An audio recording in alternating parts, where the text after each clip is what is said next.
તો હવે રામ મંદિર મુદ્દે કોંગ્રેસમાં જાણે કે બે ફાટા પડી ચૂક્યા છે। કેન્દ્ર નેતાગીરી અને ગુજરાતની નેતાગીરી જાણે કે રામ મંદિર મુદ્દે મતાંતરમાં છે, પણ કોંગ્રેસની દિલ્હી નેતાગીરી કે જેમાં સોનિયા ગાંધી પણ સંમેલી છે તેવો હવે રામ મંદિરના આમંત્રણનો અસ્વીકાર કર્યો અને ભાજપ રામ મંદિર મુદ્દે રાજનીતિ કરતી હોય તેવો દાવો કર્યો। જો કે કેન્દ્ર નેતાગીરીના આ નિર્ણય સામે ગુજરાતના સ્થાનિક આગેવાનોમાં હવે અલગ અલગ ફાંટા પડી ચૂક્યા છે અને સ્થાનિક નેતાગીરીને રામ મંદિર મુદ્દે થતું રાજકારણ જાણે કે પસંદ નથી આવી રહ્યું। એટલું જ નહીં, કોંગ્રેસના વરિષ્ઠ નેતા અને પોરબંદરના ધારાસભ્ય અર્જુન મોઢવાડાએ ટ્વીટના માધ્યમથી કોંગ્રેસના દિલ્હી હાઈકમાન્ડ સામે સીધી નારાજગી દર્શાવી છે। નેતાએ કોંગ્રેસ હાઈકમાન્ડને રામ મંદિર મુદ્દે રાજકારણ કરવાથી દૂર રહેવાની સલાહ આપી, સાથે જ કહ્યું કે રામ મંદિર દેશવાસીઓની આસ્થા અને વિશ્વાસનો વિષય છે।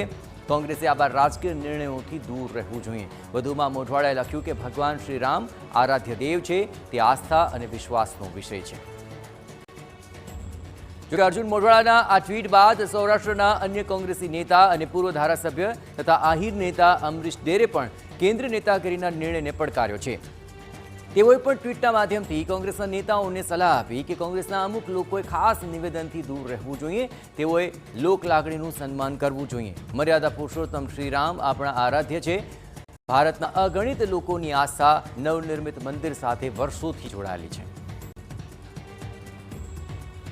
જોકે કોંગ્રેસના સ્થાનિક નેતાઓમાં માત્ર આ બે જ નહીં, પરંતુ પક્ષના મુખ્ય પ્રવક્તા હેમાંગ રાવલે પણ તિલક સાથેના એક ફોટો દ્વારા ટ્વીટ કરીને લખ્યું કે રામ નામથી મોટું આ દુનિયામાં કંઈ નથી અને ન હશે। સાથે જ પોસ્ટમાં એવો પણ ઉલ્લેખ કર્યો છે કે જો રામ મંદિરનું આમંત્રણ મને મળ્યું હોત તો હું અવશ્ય જાત અને જલ્દી જ રામચંદ્રના દર્શને જવાનો પણ પ્રણ લીધો।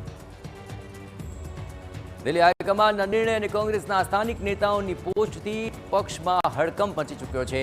લોકસભાની ચૂંટણી પહેલા કોંગ્રેસ પોતાને તૂટતી બચાવવા અથાગ પ્રયત્નો કરી રહી છે, પરંતુ આ એવા નેતાઓ છે જેમના વિચારો ઘણું બધું કહી રહ્યા છે। કેટલાક નેતાઓ તો એવા પણ છે કે જેમની ભૂતકાળમાં ભાજપ તરફી ચાલ રહી છે। રામ મંદિર આમંત્રણના મુદ્દે રામ અને રામ જપતા આ નેતાઓ ક્યાંક કોંગ્રેસને જ રામ રામ ન કરી દે તો નવાઈ નહીં હોય।